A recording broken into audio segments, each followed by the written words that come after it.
Bienvenue dans l'œil Clébar, le premier podcast d'ophtalmologie vétérinaire. Je suis Bertrand Michaud, vétérinaire praticien exclusif en ophtalmologie, et je vous propose de découvrir en un clin d'œil l'ophtalmologie vétérinaire les yeux fermés. Ce podcast mensuel est réalisé en partenariat avec le laboratoire TVM, une marque du groupe Dome Pharma, engagée depuis plus de 40 ans dans le développement de produits d'ophtalmologie vétérinaire. Nous les remercions pour leur soutien logistique et la totale liberté de contenu qu'ils nous ont offert. Bonjour à tous, bonjour à toutes. Aujourd'hui, j'ai le plaisir d'accueillir le docteur Jennifer Anne. Jennifer est vétérinaire depuis de nombreuses années. Elle se consacre à l'ophtalmologie dans une clinique vétérinaire où elles sont 3 ophtalmos, près de Rouen, donc à Bois-Guillaume. Bonsoir Jennifer. Bonsoir Bertrand. Merci déjà d'avoir accepté mon invitation pour ce deuxième épisode du podcast de l'œil au clébard. Ce soir, tu vas nous parler de l'ulcère de cornée et surtout pourquoi est-ce qu'un ulcère de cornée des fois ne cicatrise pas. Avant de commencer, je vais te poser la question que je pose à tous les intervenants. Pourquoi est-ce que tu as décidé de faire de l'ophtalmologie? Puisque apparemment toi, c'est vraiment ta discipline unique, tu ne fais pas autre chose que les yeux. Oh là! C'est une question qu'on me pose souvent. Alors, quand j'étais jeune, j'ai eu un chat qui a été énucléé d'un œil et je me suis toujours demandé, petite, si, il y avait peut-être quelque chose qu'on aurait pu faire pour sauver son œil. Mais à l'époque, ça ne se faisait pas forcément et arrivé à l'école vétérinaire, quand j'ai vu qu'on pouvait se spécialiser en ophtalmologie, ça a été une évidence pour moi. D'accord, donc vraiment la passion. Mmh. Ce soir, on parle des ulcères, c'est quoi finalement en fait un ulcère de cornée? Bah, un ulcère de cornée, c'est une perte de substance au niveau de la cornée. Donc en fait, il faut voir ça comme une plaie, une blessure qu'on se fait au niveau de l'œil. Voilà, pour diverses, raisons. Et ça peut toucher les chiens, les chats, toutes les espèces? Oui, toute espèce, même chez l'homme, on peut se D'accord. faire des ulcères au niveau des yeux. Et pour les propriétaires qui nous écoutent ce soir, qu'est-ce que tu peux leur donner en fait? C'est quoi les finalement les signes d'appel qui vont faire penser à un ulcère? Alors malheureusement, les signes d'appel au niveau des yeux, ils ne sont pas forcément spécifiques. Ça va être tout ce qui est signe de douleur. Donc, un œil qui est douloureux, c'est un œil qui va cligner de manière, plus fréquente, voire qui va rester, clos, en permanence ou, par intermittence. On peut avoir un œil qui va couler, donc soit avec des larmes, soit des sécrétions, plus épaisses ou purulentes s'il y a une infection. L'œil peut devenir rouge. On a également un voile qui peut s'installer sur la cornée, lors d'ulcères. La troisième paupière, donc souvent, les propriétaires nous disent, «L'œil va sur le côté». C'est cette troisième paupière qui recouvre partiellement l'œil et on peut avoir également une photophobie, donc ça veut dire, en fait un éblouissement accentué, à la lumière, et du coup l'animal fuit, toute source lumineuse. Voilà. Donc il n'y a pas de vraiment de signes spécifiques parce que ce sont des symptômes qui peuvent être présents lors d'autres pathologies oculaires. Mais dans tous les cas, si un de ces symptômes apparaît, il est recommandé de consulter son vétérinaire traitant. D'accord. Donc si on pense qu'on a son animal présente un ulcère, donc première démarche en fait, c'est d'aller consulter un vétérinaire généraliste Oui. et est-ce qu'un ulcère, ça peut être grave et quelles conséquences ça peut avoir au niveau de l'œil et au niveau de l'animal? Alors oui, il y a des ulcères qui sont graves, donc les ulcères qui sont profonds ou qui sont infectés, par une bactérie, qui peuvent se creuser très rapidement et qui malheureusement peuvent, amener à la perforation du globe et donc à la perte, de l'œil et de la vision de cet œil. D'accord. Mais est-ce qu'un ulcère du coup, il faut le faire examiner rapidement? Est-ce que c'est vraiment une urgence, dans tous les cas? Alors, c'est une urgence parce que ça peut dégénérer assez rapidement. Après, il n'est pas nécessaire de voir un spécialiste de suite.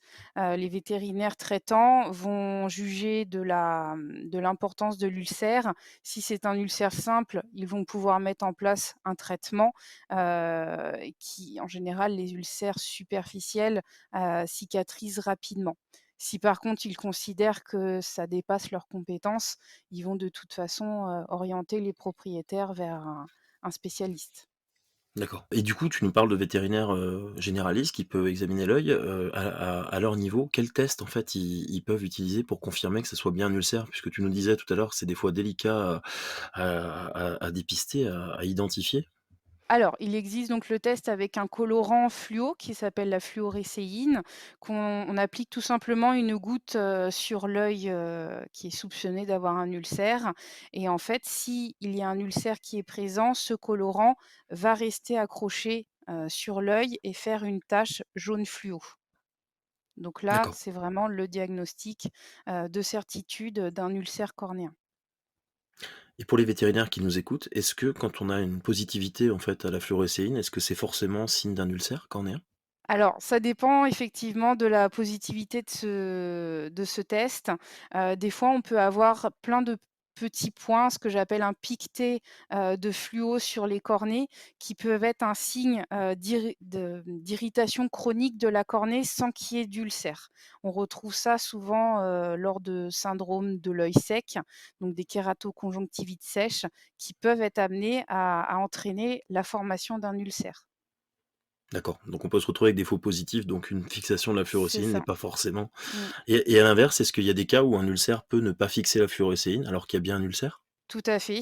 Quand on a un ulcère qui est très profond et qui est à la limite de perforer, on a la dernière couche de la cornée qui ne fixe pas ce colorant et qui du coup peuvent donner un faux négatif, pardon.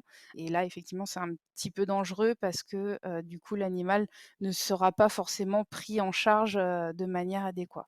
Et d'autant plus, moi, souvent, ce que je constate en pratique, c'est que plus un ulcère va être profond et moins la douleur va être prononcée. C'est un C'est paradoxe, exact. c'est assez étonnant, mais quand j'ai commencé à faire de l'ophtalmologie, j'avais du mal à y croire et en pratique, c'est réel. Et régulièrement, j'ai des gens qui s'inquiètent pour des ulcères cornéens qui, au bout de 2 3 jours, disent: «Finalement, docteur, je viens pas vous voir parce qu'il va beaucoup mieux, il ouvre mieux son œil» et en fait, la situation se dégrade, donc il faut être vraiment Mmh. méfiant par rapport à ça. Est-ce que tu as des races prédisposées, en fait, qui peuvent présenter des ulcères particulièrement? Je pense par exemple chez le chien? Alors oui, chez le chien, mais également chez le chat, on a toutes les races qu'on appelle les brachycéphales, qui sont les races avec un faciès aplati, des yeux globuleux, donc des yeux qui vont être plus exposés à tout ce qui est source d'irritation extérieure et qui vont plus facilement se blesser au niveau des yeux ou présenter une exposition cornéenne qui va dessécher davantage la cornée et entraîner des ulcères. D'accord. Et fondamentalement, donc tu me disais que c'est en fait un ulcère, c'est une perte de substance, mais à quoi c'est dû fondamentalement? Tu parlais de bactéries, est-ce qu'il y a ça peut être quoi les causes en fait d'un ulcère cornéen? Alors, il y a beaucoup de causes qui peuvent entraîner un ulcère. Donc effectivement, comme on vient de l'énoncer, les brachycéphales, qui peuvent, se faire des ulcères. Alors, des fois liés à leur conformation faciale et une prédisposition à avoir des anomalies ciliaires ou palpébrales avec des cils qui vont, pousser à l'envers et se retrouver à frotter sur la cornée ou une paupière qui va s'enrouler, ce qu'on appelle un entropion et créer vraiment, une irritation sur l'œil qui va abîmer la surface cornéenne. La plupart du temps, on a quand même une origine traumatique avec, des animaux qui vont se bagarrer, se recevoir un coup dans l'œil ou même lors de promenades, les chiens de chasse notamment qui vont foncer dans les buissons et se faire des ulcères, traumatiques. On a du coup, voilà, vraiment beaucoup de choses. Chez le chat, on a un virus qui peut créer des ulcères superficiels. Donc, voilà, possibilité d'avoir une origine virale également, en plus des origines bactériennes. Des fois, on a un petit corps étranger qui reste planté dans la cornée. Donc en général, là, on est content parce qu'on trouve le fautif. Et d'ailleurs, j'en profite, pour dire quand on a un ulcère sur un œil, il est important de rechercher, dans les cul-de-sac conjonctivaux ou en arrière de la troisième paupière, s'il n'y a pas un petit corps étranger qui est resté coincé. Après, on a donc le syndrome de l'œil sec, la kératoconjonctivite sèche, comme on l'a évoqué, au début de ce podcast. Voilà, on a vraiment là, je vous ai énoncé les principales, mais il existe, plein d'autres, raisons d'avoir un ulcère sur un œil. Et finalement, en fait, pour les vétérinaires, est-ce que c'est pas ça le problème, en fait, qui explique parce que le problème systématique qu'on va rencontrer, nous, en clientèle de référent en ophtalmo, on voit des ulcères qui ne cicatrisent pas. Quel conseil, toi, tu donnerais, en fait, aux vétos qui nous écoutent pour essayer de trouver un peu, pour expliquer, bah, la raison de la non cicatrisation des ulcères qu'ils vont traiter dans certains cas? Bah, toujours rechercher la cause initiale de cet ulcère, donc l'importance de prendre la sécrétion lacrymale avec un test de Schirmer pour écarter donc une kératoconjonctivite sèche. Rechercher un corps étranger, souvent d'origine végétale, qui frotte sur la cornée et qui s'est coincé quelque part au niveau de la conjonctive. S'il y a un foyer infectieux, ne pas hésiter à faire une bactériologie pour, identifier le germe qui est responsable de l'abcède et de l'ulcère. Si effectivement on a une suspicion virale chez le chat, on peut également faire un test, PCR pour confirmer, le diagnostic. Après si vraiment, ils ont un ulcère qui leur paraît simple, sans surinfection, sans corps étranger, sans autres signes présents, Mmh. si leur traitement ne fonctionne pas au bout de 2 semaines, c'est que peut-être on a affaire à un ulcère atone et dans ce cas-là, il faut référer pour une intervention chirurgicale. Donc de manière générale, un ulcère, on va dire globalement, si au bout de 15 jours, il n'y a pas d'amélioration nette de l'ulcère, il faut envisager soit un diagnostic étiologique qui est pas assez précis ou recourir nécessairement en fait à un traitement chirurgical, c'est ça? Exactement. Quand on va avoir des traitements qui vont être mis en place, qu'est-ce que doit respecter le traitement? À part le traitement étiologique, qu'est-ce qu'on propose comme traitement pour les ulcères? Simples, on va dire? Les ulcères simples, on va prendre un antibiotique à large spectre, comme le chloramphénicol ou une association à la polymyxine B, néomycine. Si la douleur est vraiment importante avec la présence d'un myosis au niveau de l'œil, on peut mettre un cytoplégique comme de l'atropine, ou un mydriatique. Ce qui est important également, c'est la mise en place de larmes artificielles, même si, il n'y a pas de sécheresse puisque l'acide hyaluronique va permettre, comment dire? La migration des cellules épithéliales de manière, plus efficace. Donc en fait, si on résume, on cherche à éviter la surinfection, lutter contre la douleur et accélérer la cicatrisation finalement, c'est ça? Exactement. D'accord. Dans la gestion de la douleur, finalement, c'est le motif qui revient personnellement, je trouve, le plus souvent et c'est aussi peut-être une des remarques que je fais le plus, aux vétérinaires qui nous envoient des cas. Je pense que ces traitements cycloplégiques sont rarement utilisés ou prescrits, d'emblée. Est-ce qu'il y a d'autres médicaments qui peuvent être utilisés, en fait, qui je dirais, diminuer cette douleur au niveau oculaire? Alors au niveau en local, c'est vraiment le traitement de choix. Vaut mieux éviter les anti-inflammatoires, en collyre ou en pommade parce que ça va ralentir le processus de cicatrisation. Par contre, on peut effectivement donner des antidouleurs par voie orale, comme le Meloxicam, par exemple. D'accord. Et qu'est-ce que tu penses des lentilles-pansements, en fait? Certains vétérinaires peuvent les poser, sur des animaux qui sont assez compliants, assez sympas, sur des animaux vigiles. Est-ce que tu l'utilises ça, cette solution? Alors, je ne l'utilise pas, mais je pense que c'est quelque chose de très bien, effectivement. Malheureusement, ça ne reste pas forcément assez longtemps sur l'œil pour vraiment avoir une efficacité, sur du long terme. Donc du coup, régulièrement, j'ai des vétérinaires, nous, qui nous envoient des cas avec un traitement antibiotique simple, plus avec un produit anticollagénase. Qu'est-ce que tu penses de ces substances anticollagénases? Est-ce que tu les utilises systématiquement sur les ulcères simples? Alors, je ne les utilise pas systématiquement sur les ulcères simples, uniquement s'il y a une kératomalacie qui est déjà présente ou si on a un foyer infectieux qui est important, justement pour éviter l'apparition de cette kératomalacie. Les vétérinaires qui utilisent l'association des anticollagénases avec un antibiotique, en général, l'antibiotique qui est associé n'est pas assez puissant, si on est face à une vraie collagénase. Donc en fait, pour retenir, sur un ulcère simple qui ne présente pas un signe de surinfection majeure, l'utilisation d'anticollagénase n'est pas nécessaire d'emblée et surtout les anticollagénases n'ont pas d'action cicatrisante contrairement à une idée reçue qu'on peut avoir, de temps en temps, en fait. Exactement, c'est ça. On parle en fait des mesures de protection. Finalement, est-ce que le pire ennemi de l'ulcère, ça serait pas l'animal lui-même? En fait, moi, c'est quelque chose que je remarque régulièrement. Qu'est-ce que tu penses de faire porter une collerette systématiquement sur un animal qui présente un ulcère Alors, cornéen? il est important de faire porter une collerette. J'ai beaucoup de chiens ou de chats qui arrivent avec des ulcères qui ne cicatrisent pas et qui ne portent pas de collerette alors que clairement ils se frottent constamment. Donc, il est vraiment important. Je sais que c'est pas quelque chose d'agréable ni pour le propriétaire ni pour l'animal, mais c'est très important d'avoir une collerette pour éviter que l'ulcère simple, puisse dégénérer, en quelque chose de plus grave, voire qu'un ulcère déjà grave, justement, n'aboutisse à une perforation parce que l'animal s'est gratté. D'accord. Moi, c'est ce que je résume un peu pour faire comprendre aux gens. Un ulcère, c'est un peu comme une carie sur une dent, c'est-à-dire que quand, il y a pas de lésion de l'émail, il y a pas de souci, mais du moment qu'il y a une petite anfractuosité, il y a des germes plus complexes qui peuvent, Mmh. s'introduire et générer des lésions dramatiques en quelques heures même des fois, hein, c'est ça? C'est ça, exactement. Ça peut aller très, très vite s'il y a une germe qui est mise dans la plaie et que c'est une germe assez virulente et qui, en plus, ne répond pas à l'antibiotique qui est déjà en place. Et là, on parle donc de l'absence ou de la mauvaise cicatrisation. Si ça ne cicatrise pas, certains vétérinaires peuvent recouvrir l'œil, en fait, avec la troisième paupière. Tu penses quoi de cette technique? Alors, pour moi, le recouvrement par la troisième paupière, c'est une technique qui est complémentaire à un autre acte chirurgical. Si, par exemple, on se retrouve face à un ulcère atone, si on fait juste un recouvrement par la troisième paupière, quand on réouvre quelques jours plus tard, l'ulcère est toujours présent. Voilà, il faut faire des choses un petit peu plus invasives avec, notamment ce qu'on appelle une kératotomie, donc aller gratter la cornée pour stimuler la cicatrisation épithéliale et justement l'adhérence des cellules épithéliales sur le stroma sous-jacent. Voilà.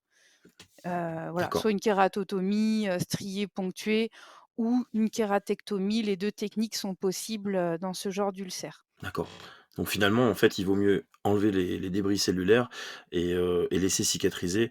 L'autre avantage aussi, c'est de pouvoir surveiller la lésion parce que quand on fait un Voilà. recouvrement, on voit pas absolument pas du tout ce qui se passe en dessous. Mmh. Il est vraiment, déconseillé, de faire un recouvrement sur, un œil qui est à la limite de la perforation ou qui présente un foyer infectieux, car évidemment, on ne peut pas surveiller sur du moyen long terme et comme ça dégénère vraiment rapidement, il faut pas du tout, faire cette technique-là, s'il n'y a pas été, recommandé par un spécialiste.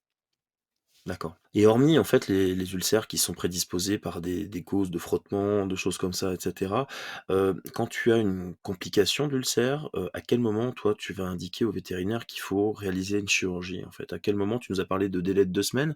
Est-ce qu'il y a d'autres choses que des délais d'évolution qui vont faire que l'opération sera nécessaire?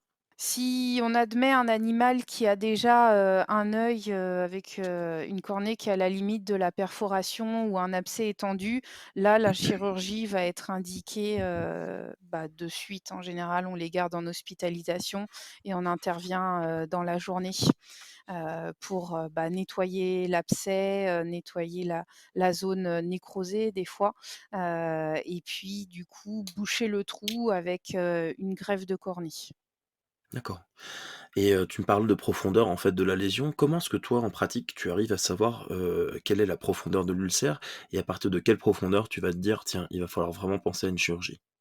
Donc la profondeur de l'ulcère, on l'évalue lors de notre examen avec la lampe à fente.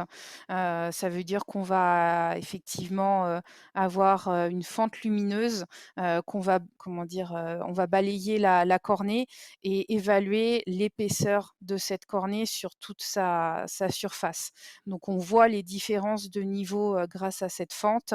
Si, par exemple la fluo n'accroche pas et qu'on a clairement un trou, là, des fois on n'a même pas besoin de cet examen pour savoir que l'œil va perforer dans les heures qui suivent. Mmh. Donc voilà, donc ça, c'est vraiment des situations, on va dire, d'urgence. Plus on intervient rapidement, plus on met des chances de notre côté pour que la cicatrisation avec la greffe porte ses fruits et que l'animal puisse conserver son œil et sa vision.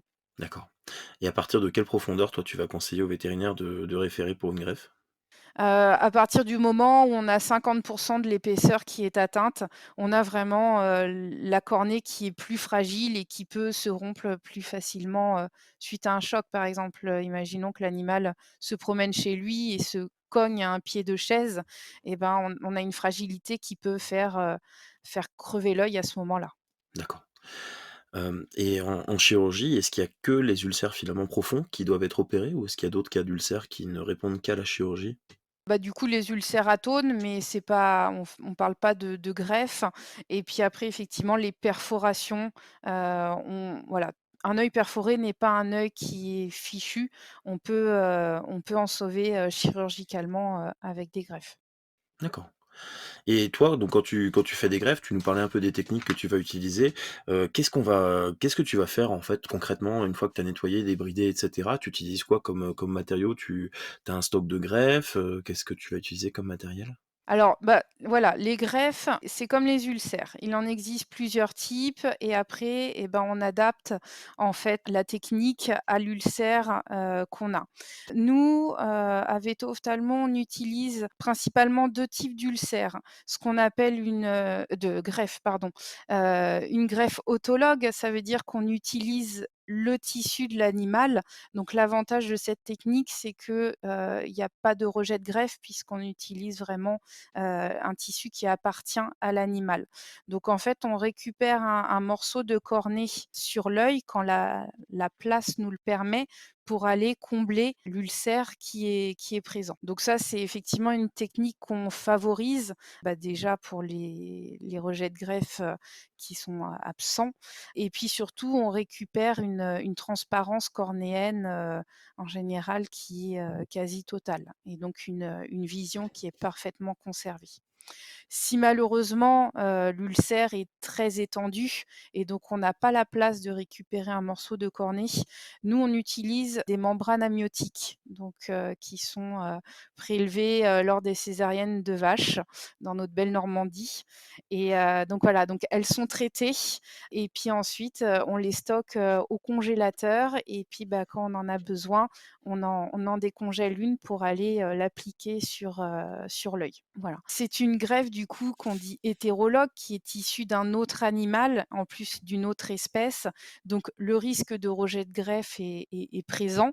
Donc il y a une surveillance et puis il y a des traitements qui sont mis en place pour justement, éviter, ce type, de complications post-opératoires.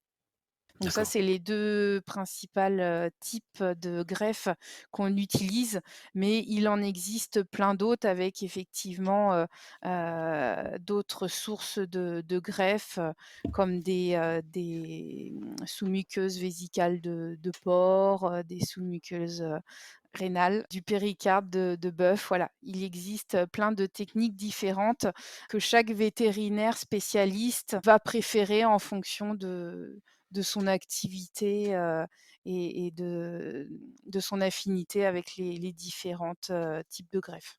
D'accord.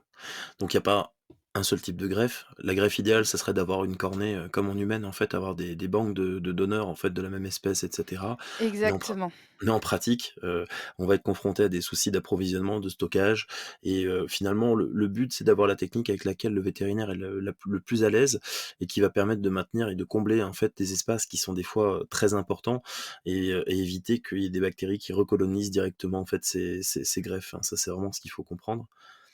Et le principal objectif pour toi et pour nous, je pense aujourd'hui, c'est de redonner de la transparence finalement parce que, quand moi j'ai commencé l'ophtalmo il y a maintenant une quinzaine d'années, c'était vraiment l'objectif, c'était de boucher le trou. On faisait beaucoup de greffes conjonctivales pédiculées et cetera tout à fait. Nous qui aussi, au tout début que j'ai commencé, c'était la principale technique qu'on utilisait.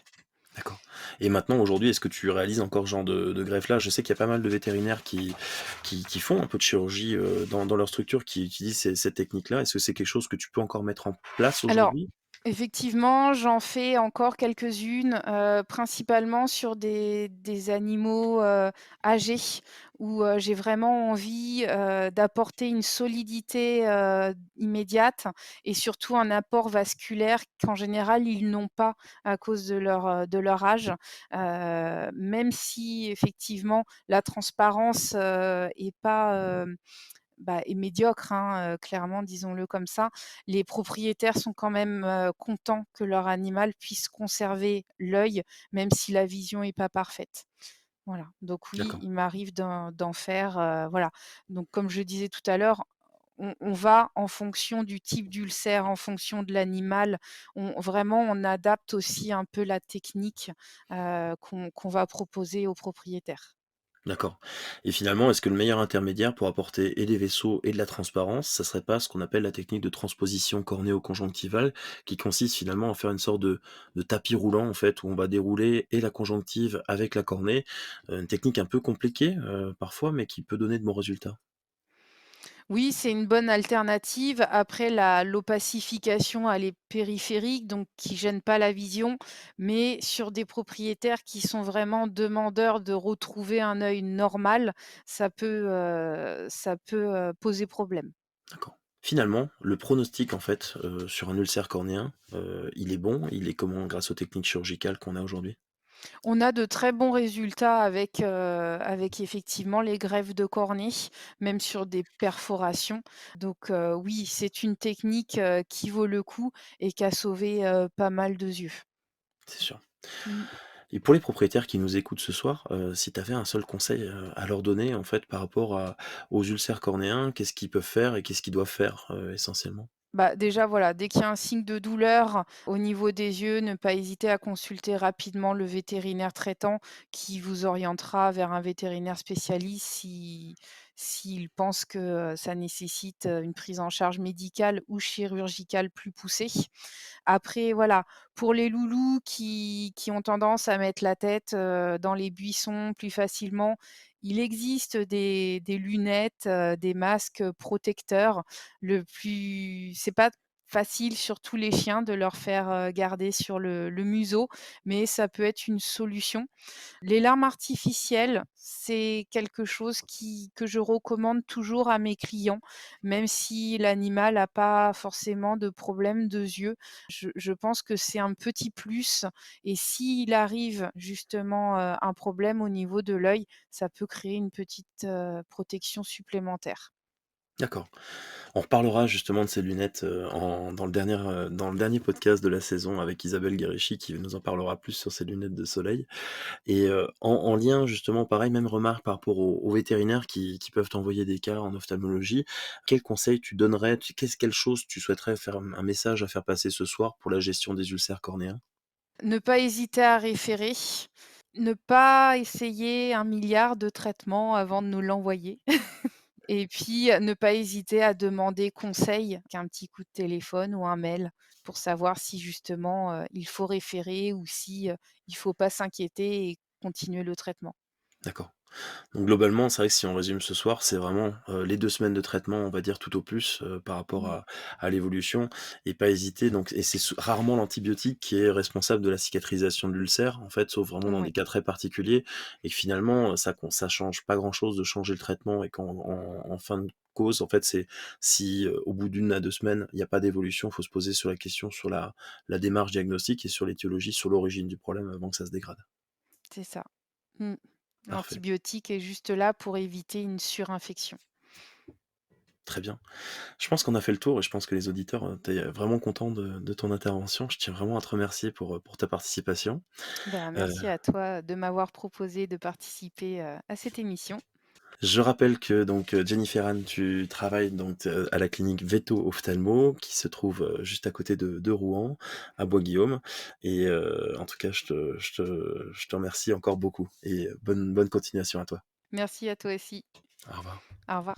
Aujourd'hui, on a vu avec le docteur Jennifer Hahn qu'un ulcère cornéen, c'est une perte de substance de la cornée. Le plus souvent, l'ulcère va entraîner une douleur oculaire se manifestant par un larmoiement important, des clignements marqués, des paupières, et votre animal essaiera de se frotter. Dans ce cas, on vous conseille de consulter rapidement votre vétérinaire généraliste dans un premier temps. L'examen rapproché de l'œil de l'animal permet de détecter l'importance de la lésion et de rechercher sa cause grâce à différents tests faisant appel à des colorants et des moyens d'exploration spécifiques. Certaines races sont prédisposées aux ulcères car leurs yeux sont particulièrement exposés au traumatisme, comme les bulldogs par exemple. Le traitement des ulcères cornéens vise à lutter contre le développement de bactéries à l'aide d'antibiotiques topiques, de protéger la cornée à l'aide d'acide hyaluronique, d'empêcher le creusement lors de suspicion d'ulcère à collagénase et de lutter contre la douleur avec des cycloplégiques comme l'atropine. Sans oublier de protéger l'animal de l'automutilation en mettant en place une collerette et surtout de traiter la cause initiale de l'ulcère. En cas de lésion profonde de la cornée, il faut parfois réaliser un comblement chirurgical de l'ulcère. Les vétérinaires ophtalmos réalisent des interventions intervention sous microscope opératoire visant à parer les tissus nécrosés autour de l'ulcère, puis utilise différents matériaux d'origine porcine, bovine, voire humaine pour compenser le défaut de tissu. Ces greffons seront intégrés lors d'un processus de cicatrisation et pourront devenir transparents avec le temps. Parfois, une pigmentation cicatricielle pourra se développer, gênant la bonne transparence de la cornée. Des traitements éclaircissants pourront alors être utilisés. Lorsque l'ulcère est pris à temps, le pronostic est souvent bon, mais l'œil met parfois plusieurs semaines pour cicatriser et le suivi est très important. Le port de lunettes de protection et le nettoyage régulier de l'œil peuvent être proposés pour réduire le risque d'apparition d'un ulcère cornéen. On ne le rappellera jamais assez, tout signe de douleur oculaire ou de changement de l'aspect de l'œil doit conduire à faire examiner son animal rapidement par son vétérinaire, car les ulcères cornéens peuvent évoluer en quelques heures jusqu'à la perforation.